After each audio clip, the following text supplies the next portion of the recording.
chers amis, j'espère que vous allez bien. Toujours un plaisir de renouer avec vous.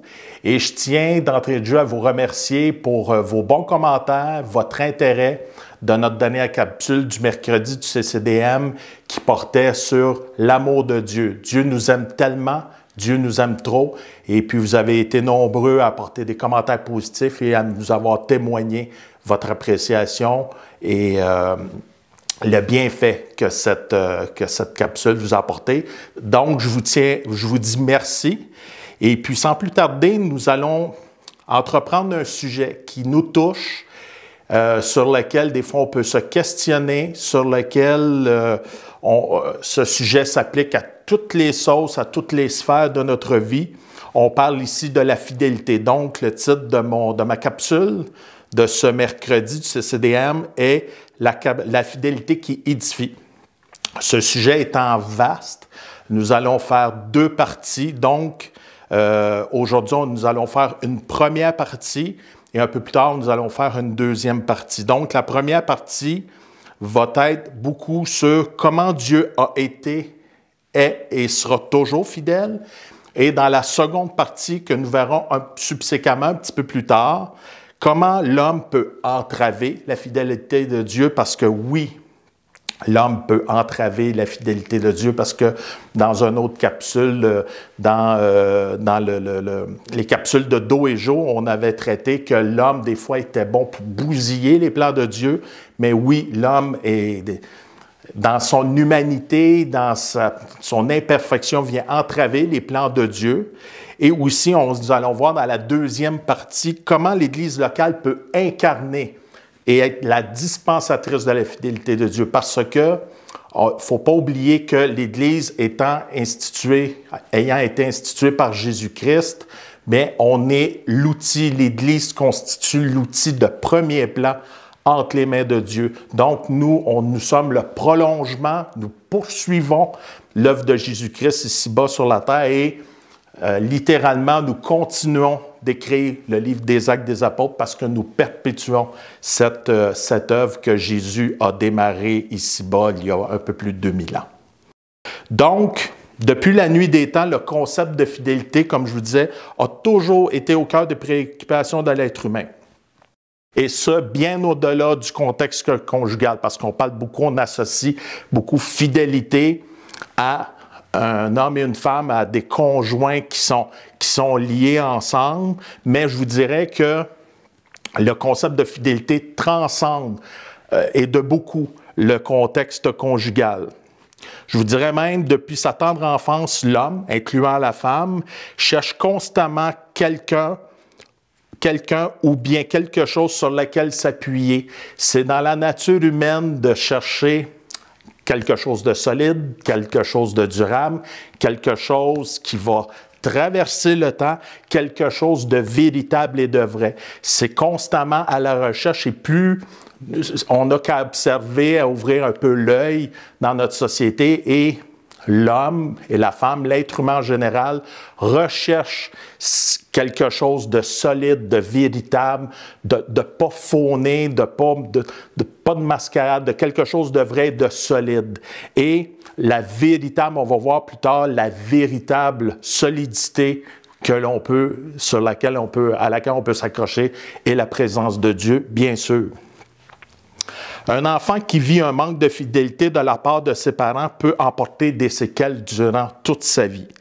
À l'inverse, l'enfant qui, depuis le berceau, a grandi dans un contexte d'amour, a grandi dans un contexte où les parents étaient intéressés à l'enfant, dans un contexte de stabilité, dans un contexte de calme, à qui on donne les meilleurs soins, qu'on investit dans la construction de son avenir, mais les possibilités de cet enfant-là vont être de beaucoup supérieures à l'enfant qui va avoir évolué dans un milieu dysfonctionnel ou défavorisé. Devenant adulte, cet enfant transmettra certainement les mêmes valeurs qu'il a reçues. Parce que de manière générale, très générale même, un enfant, un être humain devenu adulte, lorsqu'il devient à son tour parent, va transmettre, les parents vont retransmettre le bagage de valeurs, le bagage de connaissances qu'ils ont reçu. C'est humain, c'est inné en l'être humain. Et puis on va voir que Dieu peut briser peut renverser cette logique-là. Malgré tout, Dieu peut venir faire un travail de restauration. Et c'est vraiment intéressant. Si nous transposons le même concept à un contexte conjugal, un couple où règne la fidélité dans tous les sens du terme vivra une relation profonde et épanouie et par conséquent pourra éduquer et retransmettre les mêmes valeurs à leurs enfants, qui, eux, par la suite, pourront retransmettre encore à leurs enfants. Donc, on voit que lorsque la fidélité prend place et sert de fondement à la vie d'un couple, d'une famille, mais on voit que la bénédiction va être enclin à être présente. Quelques significations hébraïques du mot fidélité. Le mot fidélité provient du nom hébreu Emet, E-M-T-H, qui signifie fidélité, vérité, vrai, intègre, assurance, bonne foi, sécurité. Et provient également du verbe aman, A-M-A-N, qui signifie supporter, nourrir, croire, confiance, éprouver, longue durée, stabilité. Donc, dans ce même esprit, j'aimerais vous entretenir sur les trois, et je vais répéter les trois thèmes. Aujourd'hui, on va voir comment Dieu a été, est et sera toujours fidèle. Dans la prochaine capsule, on verra comment que l'homme, encore une fois, peut entraver et peut venir bousiller le plan de Dieu. Mais on va voir aussi comment Dieu est gracieux, comment Dieu donne des chances, des deuxièmes, des troisièmes et des quatrièmes chances, parce que Dieu a beaucoup de plans en réserve, malgré que nous, on est champions pour venir bousiller, mais comment que Dieu est fidèle. Et comment l'Église locale peut être une dispensatrice, parce que l'Église locale a un rôle extrêmement important à jouer. Oui, il faut faire des nations des disciples, il faut les baptiser.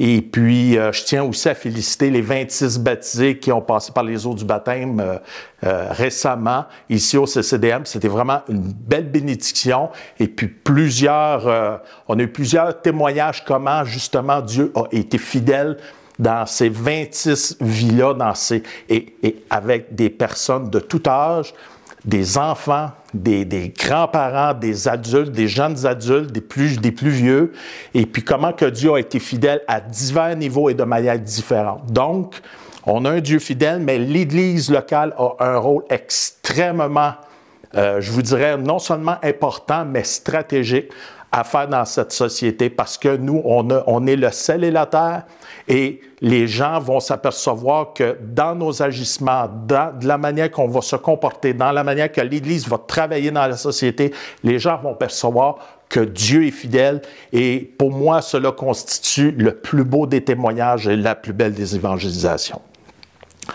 Comme texte biblique, j'ai choisi, on ne le lira pas, mais je vous invite vraiment vivement à le lire, à tourner vos Bibles dans le Psaume chapitre 27 au complet.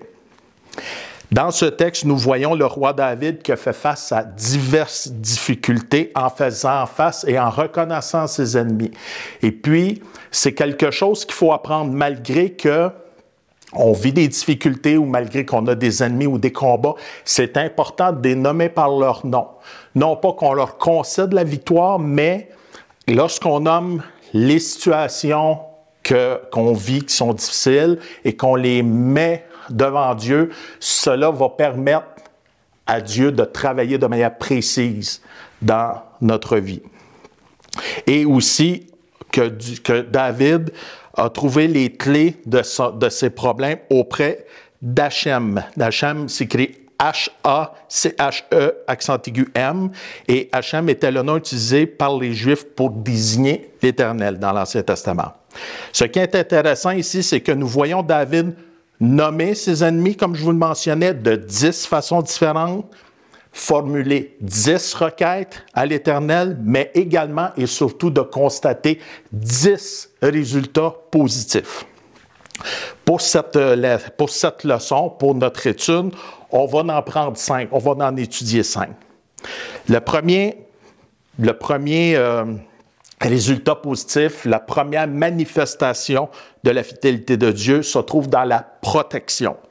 On peut lire ça dans 1 Corinthiens, chapitre 1, verset 24. Et on peut lire cela également dans Psaume, chapitre 18, verset 2. Ce qui ressort essentiellement de ces deux textes bibliques-là, c'est que le fait que même devant nos pires ennemis, Dieu est notre protecteur. Dieu est pour nous une forteresse. Il est notre Dieu tout-puissant en Jésus. Donc, le Seigneur est un Dieu protecteur, est un bon papa, et ça, il faut toujours tenir compte que Dieu n'est pas un Dieu lointain, n'est pas un Dieu de sévérité, mais il est un Dieu participatif dans notre vie et il le manifeste premièrement en nous protégeant. Le Seigneur est vraiment un refuge en nous. Il est vraiment, comme je mentionnais en prière tantôt, que c'est un filet de sécurité. Donc, première manifestation de la fidélité, la protection. Deuxième, il nous donne de l'assurance. On retrouve ça dans Ésaïe chapitre 25, verset 4, ainsi que dans Psaume chapitre 3.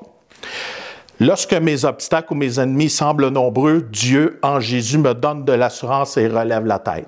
Et puis, il faut conserver aussi en tête, il faut garder à l'esprit que on a une intégrité, qu'on a du prix aux yeux de Dieu. Et que on n'est pas... Jésus, au prix de sa vie, de son sang, nous a acquis une victoire et que nous sommes victorieux. Donc, il faut garder au fait que nous ne sommes pas dignes par nos propres forces, mais par le sang de Jésus et sa vie. Donc, nous sommes dignes et nous pouvons marcher avec assurance dans notre vie, dans les voies de Dieu. Donc, deuxième preuve de fidélité, il nous donne de l'assurance.